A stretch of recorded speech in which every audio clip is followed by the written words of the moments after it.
காங்கிரஸ் திமுக கூட்டணின்றாங்க. திமுகவோட அதிக சீட் வந்து இந்த முறை காங்கிரஸ் கேட்டிருக்கிறதா தகவல் வந்து வெளியாயிருக்கு. இப்போ காங்கிரஸ் கட்சியில 77 மாவட்ட தலைவர்களை வந்து அதிரடியா மாநிலத்தில் மாற்ற போறதா ஒரு தகவல் வந்துருக்கு. நீங்க வந்து தமிழ்நாட்டில் மட்டுமே காங்கிரஸ் கட்சியை வச்சு பார்த்துக்கூடாது. இந்தியா முழுக்க இன்னைக்கு வந்து பாஜகவை எதிர்த்து ஒரு சித்தாந்த தெளிவோடு நிற்கும் ஒரே கட்சி காங்கிரஸ் கட்சி தான். அப்படி இருக்கும் பொழுது நீங்க வந்து இன்னைக்கு ஒரு சித்தாந்த தெளிவு இருக்கிற நண்பர்களையும் சித்தாந்த தெளிவு இருக்கிற அரசியல் புரிதல் இருக்கிறவங்களே தான் நீங்க கூட்டணி சேர முடியும். ஒரு புறம் பாஜக தரப்புல காங்கிரஸுக்கு தமிழகத்துல ஒரு கட்டமைப்பு இல்லை, காங்கிரஸ் இல்லா தமிழகன்ட்டு ஒரு பிரச்சாரத்தை மேற்கொள்றாங்க. கட்டமைப்பில் இருக்கும் பிரச்சனைகள் கண்டிப்பாக மாற்றப்பட வேண்டும், அது மாற்றப்படும். புதிய இளைஞர்களுக்கு வந்து அதிக முன்னுரிமை வாய்ப்புகள் வழங்கப்படும் சொல்லியிருக்காங்க. இருக்கும்பொழுது 2026 சட்டமன்ற தேர்தலில் போட்டியிடக்கூடிய பட்டியலில் இளைஞர்கள் பெரும்பாலான இளைஞர்கள் இடம்பெறுவார்களா? குஜராத்ல வந்து 12க்கும் 12 ட்ரைபல் தலைவர்கள் வந்திருக்காங்க. எல்லாருமே வந்து 35 வயதிலிருந்து கீழே தான். அப்போ அந்த இளைஞர்கள் நீங்க மாவட்ட தலைவர்களா இருக்காங்க. பாஜக தரப்புல சொல்றாங்க பீகாரை போல தமிழ்நாடு தேர்தலும் வந்து அமையும் அப்படின்ட்டு. அப்போ தமிழ்நாட்டில் வந்து காங்கிரஸ் கூட்டணி வைக்கக்கூடிய கட்சி எந்த அளவுக்கு அவருடைய வெற்றி வாய்ப்பு இருக்கும்? வார் ரூமை வந்து நாங்கள் வார் ரூம்னு கூப்பிட்டதில்லை, நாங்கள் அதை வந்து கனெக்ட் சென்டர்னு கூப்பிடுறோம். கனெக்ட் சென்டர்னா என்னன்னா கட்சியுடைய அடிமட்ட தொண்டருடைய ஒரு குரலோடைய கனெக்ட் ஆகும் ஒரு சென்டராக தான் நாங்கள் அதை வச்சிருக்கோம்.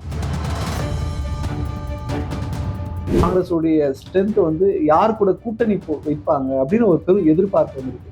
ஒரு புறம் தமிழக வெற்றி கழக தலைவரோட ராகுல் காந்தி அவருடைய வியூக வகுப்பாளர் ஒருவர் வந்து பிரவீன் சக்கரவர்த்தி போய் மீட் பண்றாரு. அதுக்கு முந்தைய நாள் ஐவர் குழு மேலிட பொறுப்பாளர்கள் தமிழ்நாடு முதலமைச்சர் மு.க. ஸ்டாலினை அறிவாலயத்தில் சந்தித்து மீட் பண்றாங்க. இது ரெண்டுத்துல காங்கிரஸ் யாரோட கூட்டணி செல்லும்? விஜய் வந்து காங்கிரஸ்ல இணையத்துக்கு 2011ஆம் ஆண்டே வந்து விருப்பம் தெரிவிச்சார் என்று எம்பி ஜோதிமணி தெரிவிச்சிருந்தாங்க. அப்படி இருக்கும்பொழுது அவர் தாவேகா கூட்டணியில காங்கிரஸ் வரணும்னு விரும்புறாங்க.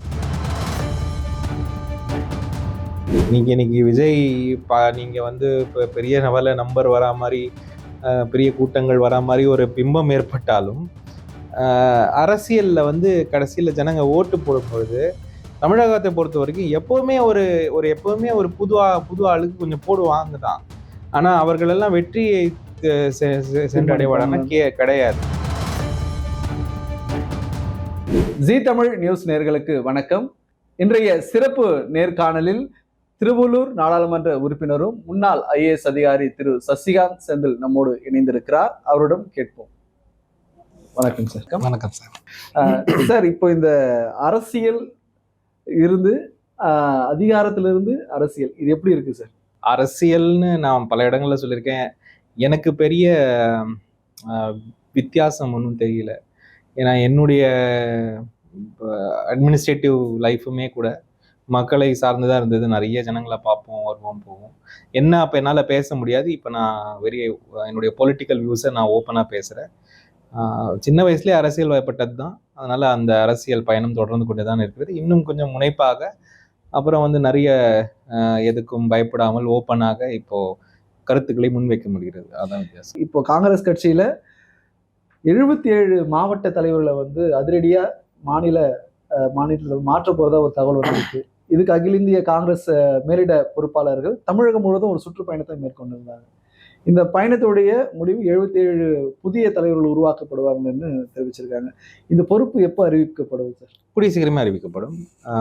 இது வந்து தமிழகத்துக்கான ப்ரோக்ராம் மட்டும் கிடையாது, அகில இந்திய ப்ரோக்ராம். இது வரைக்கும் 15 மாநிலங்களில் மாநில பொறுப்பாளர்களை வந்து முறைப்படி தேர்ந்தெடுத்து அவர்களுக்கு இப்போ ஒரு 10 நாள் கேம்ப் வச்சு அவங்கள வந்து இன்னைக்கு மாநில தலைவர்களாக அறிவித்து வேலைகள் நடந்து கொண்டிருக்கிறது.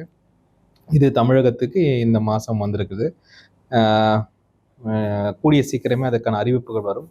இது காங்கிரஸ் வந்து கட்டமைப்பில் ஏற்படும் சீர்திருத்த முயற்சிகளில் ஒரு முக்கியமான ஒரு முயற்சி. சார் கண்டிப்பா 2026 சட்டமன்ற தேர்தல் இன்னும் 4 மாதமே இருக்கக்கூடிய நிலையில காங்கிரஸ் திமுக கூட்டணின்றாங்க. திமுகவோட அதிக சீட் வந்து இந்த முறை காங்கிரஸ் கேட்டிருக்கிறதா தகவல் வந்து வெளியாயிருக்கு.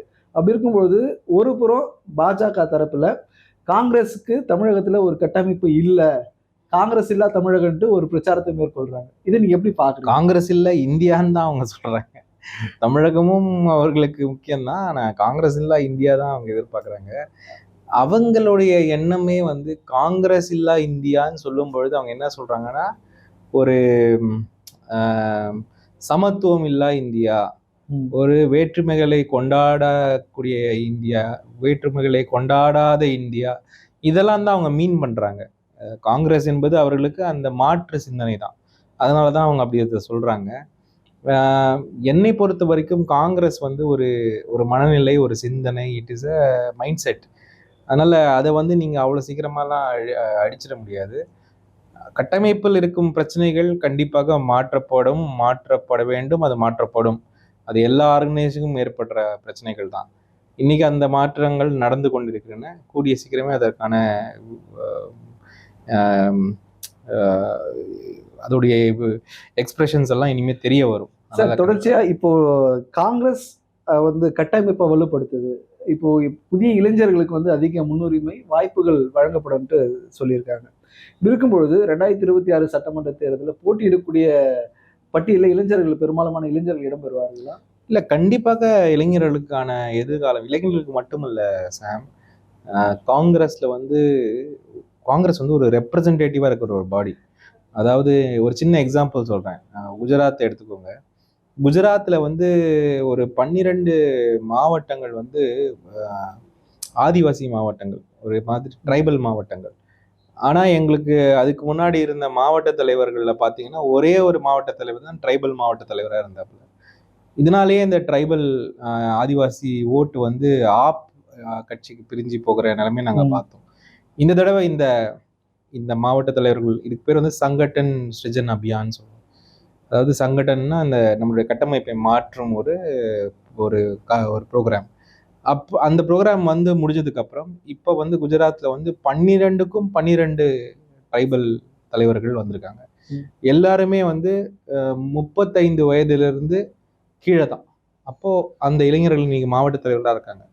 அப்போ மாவட்ட தலைவர்களுக்கே இப்போ நீங்க வரப்போற லிஸ்டே நீங்க பார்க்கலாம். நிறைய இளைஞர்கள், நிறைய பெண்கள், நிறைய புதுவிதமான ஆட்கள், நிறைய மைனாரிட்டிஸ், நிறைய எஸ்சி எஸ்டி எல்லாருமே உங்களுக்கு இப்போ தென்படுவாங்க. அதுல இருந்தே உங்களுக்கு புரிஞ்சுக்கலாம் வரப்போற காலங்களில் எப்படி வந்து காங்கிரஸ் கட்சி இயங்கும். சார் தொடர்ச்சியா இந்த காங்கிரஸ் கட்சியோட கட்டமைப்பு நாங்க பாக்குறோம். 2026 தேர்தல் பாஜக ஒரு முறை, அதை பாஜக தரப்புல சொல்றாங்க, பீகாரை போல தமிழ்நாடு தேர்தலும் வந்து அமையும் அப்படின்ட்டு. அப்போ தமிழ்நாட்டுல வந்து காங்கிரஸ் கூட்டணி வைக்கக்கூடிய கட்சி எந்த அளவுக்கு அவங்களுடைய வெற்றி வாய்ப்பு இருக்கும்? ரெண்டாவது, நீங்க வந்து ஒரு வார் ரூமுடைய பொறுப்பாளராக இருந்திருக்கீங்க. அப்போ எந்த மாதிரியான வார் ரூம்ல செயல்பாடுகள் எப்படி இருக்கும்? இல்ல, எங்க வார் ரூமை வந்து நாங்க வார் ரூம்னு கூப்பிட்டது இல்லை, நாங்க அதை வந்து கனெக்ட் சென்டர்னு கூப்பிடுறோம். கனெக்ட் சென்டர்னா என்னன்னா, கட்சியுடைய அடிமட்ட தொண்டருடைய ஒரு குரலோடைய கனெக்ட் ஆகும் ஒரு சென்டராக தான் நாங்க அதை வச்சிருக்கோம். அப்படிதான் நாங்க பாக்குறோம். அதை வந்து ஒரு பெரிய வார் ரூம், இங்க இருந்து 4 பேர் அடிக்கணும், குத்தணும், அதெல்லாம் எங்களுடைய எண்ணம் கிடையாது. எங்களுடைய டெஃபினிஷனும் அது கிடையாது. நீங்க வந்து இன்னைக்கு எங்க நீங்க போனாலுமே சரி, எலெக்ஷன்ல நாங்க சீட்டுகளை இழக்கிறோன்றது உண்மைதான், அதில் வந்து மாற்றுக்கிறது கிடையாது. ஆனா ஓட்டுக்களையும் இழக்கிறோமான்னு கேட்டிங்கன்னா அது ஒரு அப்படி கிடையாது. நீங்க பீகாரே எடுத்துக்கிட்டிங்கன்னா போன வருஷத்துக்கும் போன எலெக்ஷனுக்கும் இந்த ஒரு எலெக்ஷனுக்கும் எங்களுடைய ஓட் ஷேர் ஒன்றும் பெரிய லெவலில் மாறலை. ஆனால் சீட் ஷேர் மாறி இருக்கு. ஏன்னா பிஜேபியை பொறுத்த வரைக்கும் அவங்க வந்து ஒரு election machinery, election to election தான் அவங்க பார்ப்பாங்க. நீங்கள் பாராளுமன்றத்திலே பாருங்களேன், பேச்சுக்கள் இப்போ வந்து வெஸ்ட் பெங்காலை நோக்கியும் தமிழை நோக்கியும் தமிழ் சங்கம் இப்படின்னு ஆரம்பிச்சிட்டாரு மோடி இப்பவே. ஏன்னா அடுத்த எலெக்ஷன் அங்கே தானே வருது. எந்த எலெக்ஷனை நோக்கி அவங்க எலெக்ஷனை மட்டும்தான் பார்ப்பாங்க. ஸோ அவங்க வந்து மேத்தமேட்டிக்ஸ்லையும் விளையாடுறாங்க. நாங்கள் வந்து இன்னும் அந்த லெவலில் மேத்தமேட்டிக்ஸ்லாம் விளையாடலை. இப்போ பீகார் தேர்தலை எடுத்துக்கும் பொழுது தமிழக தேர்தல் அடுத்த கட்டம் தமிழகத்தில் நடக்கிறது. இப்போ இந்த தமிழகத்துல காங்கிரஸோடைய கட்டமைப்பு மிகவும் குறைந்த அளவில் இருக்குதுன்ட்டு பரவலாக பேசப்படுறாங்க. ஏன்னா இந்த முறை வந்து காங்கிரஸுடைய ஸ்ட்ரென்த் வந்து யார் கூட கூட்டணி வைப்பாங்க அப்படின்னு ஒரு பெரும் எதிர்பார்ப்பு வந்திருக்கு. ஒரு புறம் தமிழக வெற்றி கழக தலைவரோட ராகுல் காந்தி அவருடைய வியூக வகுப்பாளர் ஒருவர் வந்து பிரவீன் சக்கரவர்த்தி போய் மீட் பண்றாரு. அதுக்கு முந்தைய நாள் ஐவர் குழு மேலிட பொறுப்பாளர்கள் தமிழ்நாடு முதலமைச்சர் மு.க.ஸ்டாலினை அறிவாலயத்துல சந்தித்து மீட் பண்றாங்க. இது ரெண்டுத்துல காங்கிரஸ் யாரோட கூட்டணி செல்லும்? இல்ல இதுல வந்து என்ற மாற்று கருத்தும் கிடையாது. காங்கிரஸ் அறிவிச்சது ஐவர் குழு தான். அதுலதான் எங்களுடைய ஜெனரல் செக்ரட்டரி கிரீஷ் சோடங்கர், எங்களுடைய மாநில தலைவர் எல்லாரும் போறாங்க. அதுதான் எங்களுடைய கட்டமைப்பு. பிரவீன் சக்கரவர்த்தி அவரே ஒரு ஸ்டேட்மெண்ட் கொடுத்துருக்காரு. நான் போனதுக்கும் அதுக்கும் சம்பந்தம் கிடையாது, நான் யார் சொல்லியும் போகவே இல்லை, என்னுடைய சந்திப்பு அரசியலே கிடையாது, நான் அவரே ஸ்டேட்மெண்ட் கொடுத்தது போது அதை பத்தி நம்ம டிஸ்கஸ் பண்ண வேண்டிய அவசியமே இல்லை. அதுல ரொம்ப கிளியரா தான் இருக்கு. சார், தொடர்ச்சியா தமிழக வெற்றி கழக தலைவர் விஜய் வந்து காங்கிரஸ்ல இணையத்துக்கு 2011ஆம் ஆண்டே வந்து விருப்பம் தெரிவிச்சாருன்ட்டு எம்பி ஜோதிமணி தெரிவிச்சிருந்தாங்க.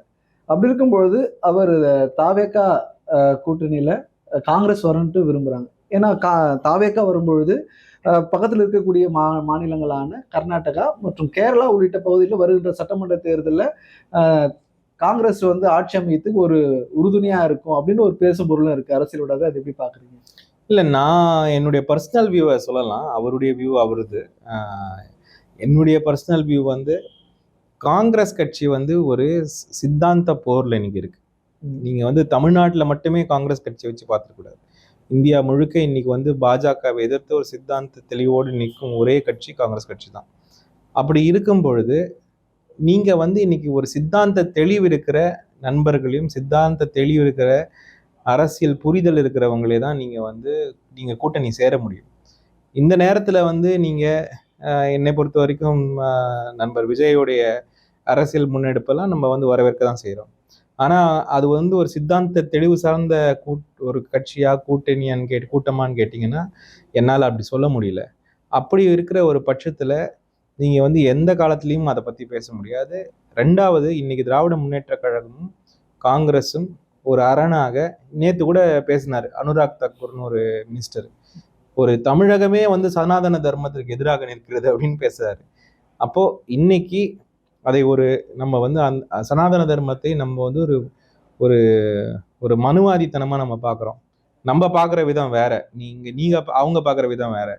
நம்ம எப்படி பார்க்குறோம்னா சமத்துவத்திற்கு எதிரான ஒரு சிந்தனைன்னு நம்ம பார்க்குறோம். அப்ப நாங்க எப்படி பெருமையா பேசுறோம்னா சமத்துவத்தை எதிர்ப்பவர்களுக்கு எதிராக நாங்க நிற்கிறோம் அப்படின்றதுதான் நம்மளுடைய ஸ்டாண்டு. அப்படி ஒரு ஸ்டாண்டை வந்து இன்னைக்கு வலுப்படுத்த வேண்டும் என்றால் காங்கிரஸும் திராவிட முன்னேற்ற கழகமும் ஒன்றாக தோளோடு தோள் நிற்க வேண்டும். சின்ன சின்ன விஷயங்கள்லாம் எலெக்ஷன்ல வரதான் செய்யும். நம்பரு, ஓட்டு நம்பரு, எனக்கு இந்த சீட் அந்த சீட்டு, அதெல்லாம் சகஜம். ஆனால் இந்த சித்தாந்த கூட்டணி எந்த காரணத்துக்கும் என்னை பொறுத்த வரைக்கும் மாறுவது ஆகுவதில்லை. அது சரியும் இல்லை. அது யாரோ சில பேர் ப்ரொபகண்டா பண்ணிட்டு இருக்காங்க, பண்ணட்டும். சார், தொடர்ச்சியா இப்போ ராகுல் காந்தி, பிரியங்கா காந்தி 2 பேரும் வந்து ஜனவரி மாதத்துல தமிழகத்துல சுற்றுப்பயணம் மேற்கொள்ளதா இருக்காங்க. இந்த சுற்றுப்பயணத்தோடைய எதிரொலி 2026 சட்டமன்ற தேர்தலில் பிரதிபலிக்குமா?